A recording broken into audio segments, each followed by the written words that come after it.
I am very happy to be welcoming Kathy Haskin from Peacock Family Services to join us today. And we are actually in a partnership with Peacock and a number of other organizations in developing the Bainbridge Island Resource Directory, which is Bainbridge Island Resource Directory, get it? A little bird told you, and if you go to biresourcedirectory.org, you can look up a lot of services and programs and governmental and private and nonprofit organizations that can help you with whatever challenges your life throws at you. And I know we've all had a few challenges in the last few months. And Kathy, I'm sure that your organization is one of those. Oh, yeah, most certainly. Could you tell us a little bit about Peacock Family Services and the range of things that you do to support families? Sure. Can everyone hear me okay? Good. It's Okay, well, I'm yeah. assuming so, yes. And how many of you have heard of Peacock Family Services before? I'm assuming, they got a thumbs up. Thank you, Sheila. Well, we started back in 2009 as a nonprofit. It was thought gathered by a group of parents, medical providers, service providers, and educators, trying to figure out how to get a community of care, everything young parents need under one roof. And originally started in a very small place in Rolling Bay, but then quickly moved to the Packard building behind the diner on Madison Avenue. When Kitty moved out of there, we moved in, and we've been there ever since. And what it started with, a lot of workshops for teachers, workshops for parents, low miles classes, all of this was under one roof. Also, childcare started as the need was presenting itself in the community. And so we quickly became licensed by the Washington State Department of Children, Youth, and Families, which kind of puts a health and safety protocols on high. It also brings a lot of quality assurance to parents when you're a licensed program. And it also allows us to offer full day programming. And so less than 4 hours, a center doesn't necessarily have to be licensed. But more than that, if you want a full day like we offer, you need to be a licensed care. And could you explain again, you kind of were speaking quickly, what is it that you're licensed as or with? We have two licenses. One is for the Child Care Center and preschool. So that's infants all the way through pre-K, preschool. And then we have a school age license now that we just got this year for our Nature Nuts program. Because as the center began to grow, not only did the center grow and fill that building that we have, and there's a full basement in that building. It's a sizable unit in the middle of Winslow, but it is all right now childcare and preschool. Whenever we do workshops for parents or for teachers, we normally partner with somebody else in the community, like Kitty Mew, or we did a parenting in nature, and we partnered with Islandwood and the Madrona School, and we can bring more people together for all those programs other than just our families. So here's our building that everything was supposed to be under one roof and quickly filled up with kids. And then those kids aged out. They all graduated to kindergarten, and our parents wanted more. So that's why we started our Nature Nuts program. And Nature Nuts is for kindergarten, first, second, and third grade kids. It is after school. We pick them up at the schools in our van, and we take them outside for the afternoon. And so that after school program is getting more and more popular. So that's why we licensed it, so it can grow bigger. And we also, right now, Nature Nuts is a full-on summer camp. And so we have kids gathering, and I'll go into how we make the COVID response by gathering them. But we have the Nature Nuts that can take those kids and those families and give them additional care throughout the whole school year. And so those are the under one roof has turned into in one community. So all the things we are doing, we're doing out and about, and included in that are our referrals, which Bird is fantastic for that. The resource directory We get calls all the time looking for care, looking for doctors, looking for therapists. And so now we had some on our website, but the Bird does it that much better. So that is another great partnership. And we also partner with all the childcare directors on the island. We call it ABCD, the Alliance for Bainbridge Island Childcare Directors. And we gather once a month. Right now we're gathering this way. And we share best practices. We talk about shared challenges. We get to know each other's programs. So when a parent comes to any of us and wants a certain type of care, we can say, yes, we can do that. Or you might want to also look into these guys. They might fit your family's needs a little better. So it's not a competitive field. There's plenty of families out there. There's plenty of different approaches. And so the Alliance group really helps us to make sure that our community is offering all the different varieties that we need to. So I'm guessing that that you were, as we all were, shocked in March when there was a major shutdown. You had a building full of kids, very active every day, and suddenly you had to figure out how to pivot. Oh, yeah. Now, in our case, we pretty much shut the doors. Was that an option for you? And if so, for how long? Yes, it was an option. We did take that option. We normally follow the Bainbridge Island School District. So when they close for inclement weather, for example, we'll close the same. When they closed initially, when the governor mandated that, we did close down to reassess, to reconfigure the way we are working our programs. And then we slowly reopened. And so to where we were open in full, by the end of April, we were ready. And so May 1st, we opened under new guidelines. The Department of Health for Washington State came out with child care center guidelines. So it takes what we normally do, like if a kid has a temperature or cough or any combination of things, there's strict guidelines as to when we send them home. The COVID guidelines are ratcheted up, where we not only send them home if they have a temperature above 100, it's 100.7, which is really hard for a thermometer to be that specific. But if they have a temperature that is 100 degrees when they show up, we can't let them into care. And they have to stay out of care until 72 hours after the fever's gone. And that's unassisted gone, not with Tylenol's help. So that is the ratcheting up in 1 degree. We take staff and parents and kids' temperatures if they enter the building. We do these same questions you would get when you go to the doctor's office. How are you feeling? Do you have these symptoms anywhere in your family? Have you come in contact? And that is just a ritual that the kids are so adaptable. They just know. They go stand on their mark, get their new little temperature spots ready for the thermometer, and then we bring them in. All of our adults wear masks at all times.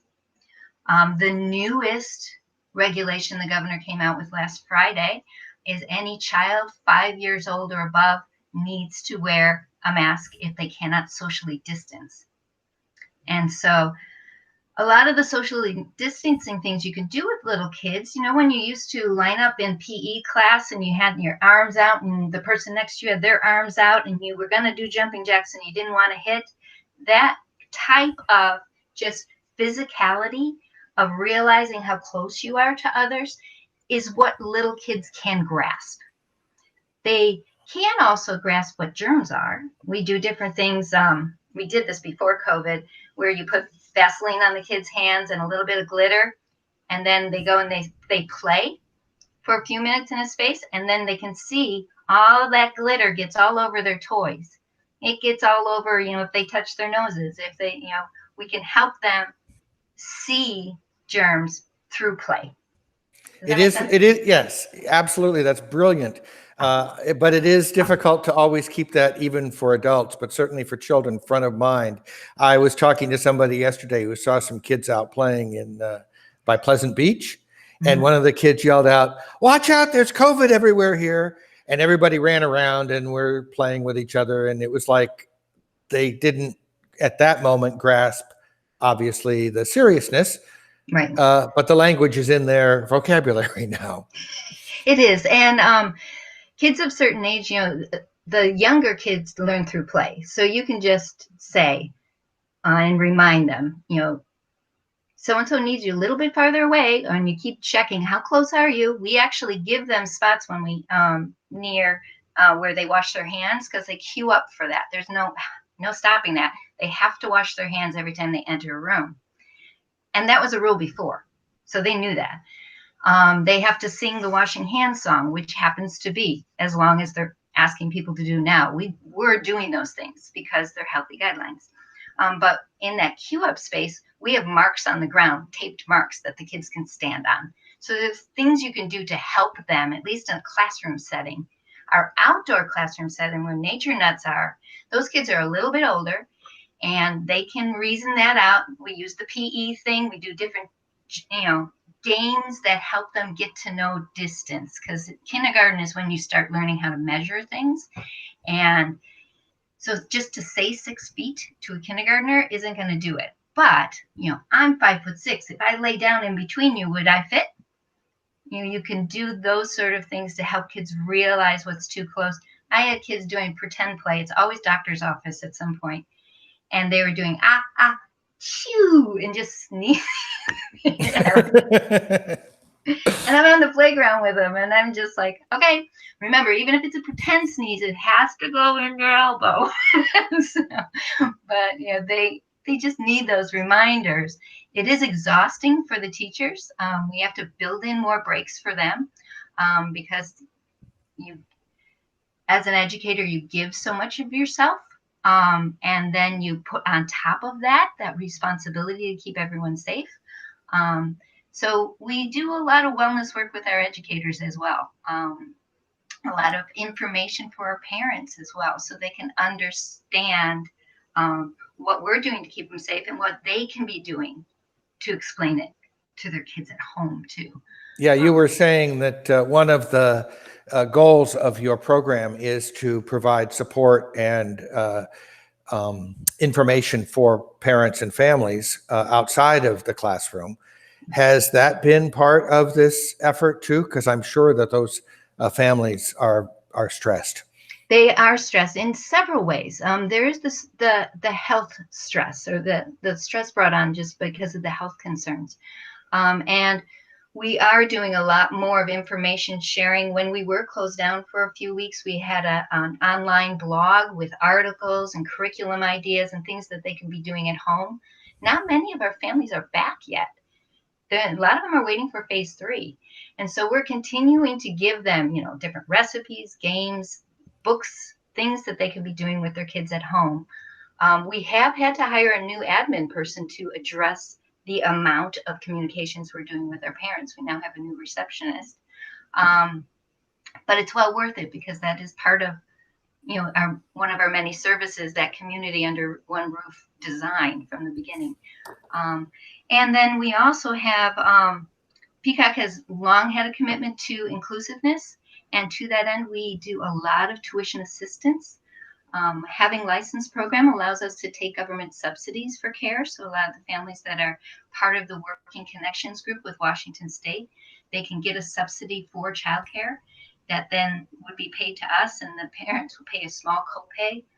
But the difference between the cost of care and what the government gives us is about a third. So we fundraise to fill that gap. We don't overprice others to pay for others, which it's a really hard business model. It means a lot of fundraising. Last year alone, we did, I wrote it down. We raised over $59,000 to support tuition assistance for our families. And that before COVID was about 28%. It sometimes can get as high as 35% of our families. And now with COVID, with families either not working or working differently, are finding themselves in that gray zone where childcare is too expensive for them again. And also the government subsidies. I had one mom that I saw her in this was pre-COVID. I saw her at Safeway, and she was upset and asked to talk in the morning. We made an appointment. She had gotten a promotion at work. And she was upset because with that extra money, she fell off the government subsidies. And so we worked out a way in which she could tap into our hardship scholarships that we do. And that's great. And that's another partnership we have is Helpline House looks at all the people's finances for us because they can also help them in other ways and open, their eyes to other opportunities for them to get financial assistance. And so Helpline House just comes to us with a recommendation. And so the families have that kind of privacy away from us. And we can then still answer their needs, but not have to have a financial person looking through everybody's things. And, Very interesting. Now, if anybody has any questions, you definitely can either open up your microphone and I'll call on you, or you can do what Sheila Kerwin did, which is put a note in the chat. And her question is, what role do you see that grandparents play in your program? Well, we right now see a lot of grandparents as the extra support for the parents, especially a large majority of our families have two working parents. And a lot of them are off island. Either they're off island, on the peninsula, or more often over in Seattle. And so grandparents will be doing the dropping off and picking up. When our kids check in, we have this automated system. It's an electronic system which the parent or grandparent will put in a PIN to sign them in, and then the same to sign them out. That system also sends photos, sends the curriculum, sends the menu for the day, everything. And so a lot of the families, even if the grandparents aren't in the community, they are included in that email. Say if they live in Tennessee, grandma and grandpa get an email that tells them all about grandson's day, and different pictures of everything that's happening in that. So information-wise, they're involved. But yeah, more often than not, the grandparents are doing the shuttling to the swim class and then bringing them back and things like that. We have had some grandparents that come in, volunteered in the classroom, and that's been wonderful. We do like the field trips when we used to take the kids on the ferry. And we often get a lot of different help from parents and grandparents on being the extra set of adults on those journeys. In this time, have you had some support? I know that Bainbridge Community Foundation has done some additional fundraising support for our nonprofits. I know that we just went through the Kitsap Great Give. I wondered if you had been a beneficiary, as we have, of real support from folks who recognize that some of the traditional methods of fundraising are not open to us or you. Oh, yes, very much. And matter of fact, we have full out done more fundraising in the beginning part of this year than we've ever done at this time of the year. We do two community events, one of which was scheduled 2 days after the governor's initial shutdown. So it went online. We had an online auction. But Bainbridge Community Foundation actually, when it first started up, gave us some emergency funds. We also had a community grant through Bainbridge Community Foundation, and they just upped that incredibly. With the community support for that Bainbridge Gives part, as well as what the Community Foundation could do, we got $10,000 this time, which is going to help a lot of families. We did do the Great Give. We got more through the Great Give than we ever had before, which was really nice. One Call for All is big for us. And that is throughout the year. People give through that. And that's how we get a lot of our kind of individual donors through that. We also, the Windermere Foundation has come through repeatedly for us, and that's specifically for tuition assistance. And then we received a COBE, Human Services Grant. It was a 2-year grant, and this is its second year, and we'll need to reapply because so many families benefited from that. And then it's a lot of just keeping everybody involved and giving what they can, and we love when it's targeted just to the families, but operations is really great too. We received an operations grant from the Quail Roost Foundation. I have to say that slowly. I don't know why. Yeah. But they came to us and said, by the way, you should apply because you fit. And I love it So when that happens. I love when that happens. As an And executive director, I can tell you that doesn't happen very often. I'm like, is this a trick question? Do I want to apply? And the tribe has come through in the past, and it's all just finding who wants to support and finding ways in which to make it possible. So, and I like the diverse approach, because if we get all of our funding from one source, and what happens with that one source if it goes away. So we pretty much spend our full year finding out just different avenues to help families. It sounds like you have built a lot of support networks and build in both in and out of your organization. Oh yes, and I have worked for nonprofits for over 30 years, and so I love what we can produce, and I'm fully aware of how much needs to go into it, and yeah, I love it. Well, I had no idea there was a basement in the Packard building. I It's big. remember, yeah, I remember when it was a automotive place, and boy, they have you got quite a lot of activity going on over there. We really do. You wouldn't know it from from outside the building, except when they're on the playground. And we're mobile too. We're so blessed to have that location. We got Moritani Preserve. We've got the Tot Lot. We've got waterfront. And so when we go, we're very conscious of the social distancing right now. But that is just kind of built in, where we're getting the kids out in the community, because community is what they should be feeling when they're young. This is when you build. It's quite frankly when kids build that sense of otherness, when they try to figure out who's like them, where do they fit in. You hear kids talking and they go, I have a cat. Oh, I have a cat. I have a cat. And even the kid in the group that doesn't have a cat says he has a cat because he wants to fit in. And so this is the time in which we can really get the kids out, seeing other people, seeing what's happening, realizing how much we are alike and how differences aren't that bad. They're good. So Yeah, and you said that there are some families who are able to not depend on you in your facility right now, that they are managing at home and they're waiting for phase 3.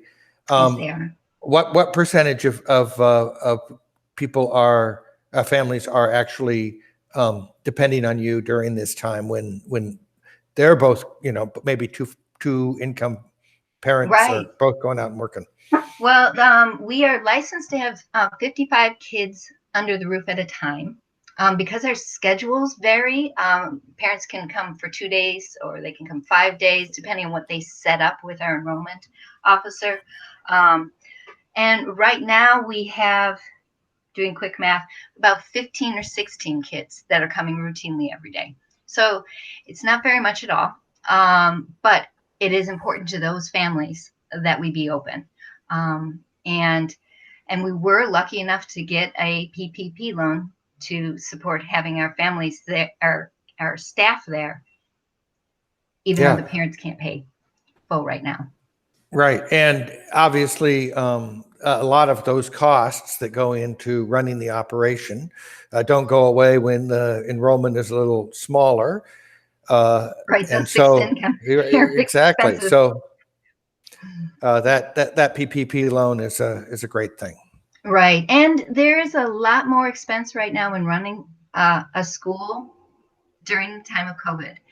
The enhanced amount of cleaning we need to do, the amount of gloves we go through, everything has really ramped up. And strangely enough, sanitizer is very expensive online right now. It's just, and we have to use a specific type because we're, the Department of Health mandates that, and we can't just go out and bleach everything because that's bad for little lungs. And so that additional cost is adding up. So thus the fundraising push, but it's necessary. And then, yeah. Well, I have learned a lot. I don't know if anybody else has a question. If not, I'm going to thank you very much. If there's anything else you want to say to us, the Senior Community Center, you're welcome to do it. Well, I would certainly invite anybody. If you wanted to come by sometime after phase 3, we'd love to show you around, show you that great big basement. And if you see the nature nuts out and about, make sure you check out what they're doing. It's a really important part of our community of care. And certainly, if you have any ideas, anything that you think we should be involved in, please send me an email, contact us, give us a call, because we love new ideas. Lawrence or Bonnie. Hi. Well, I'm just kind of absorbing all the things you were saying and seeing your eyes light up and seeing your enthusiasm, and you're like the perfect fit for where you are. You can just tell. And it's amazing that you also had all that background about it's not minor getting those grants, and your ability to, and then the knowledge that people can have some privacy with their finances. It's just very impressive. It's Thank you. Tremendous. Yeah. Thank you so much. When we come around to the other end, I'm sure there are ways that that your organization and ours can look at new ways to work together too. So, oh yes, I look forward to that. Yeah. Nice job, Kathy. I appreciate the information.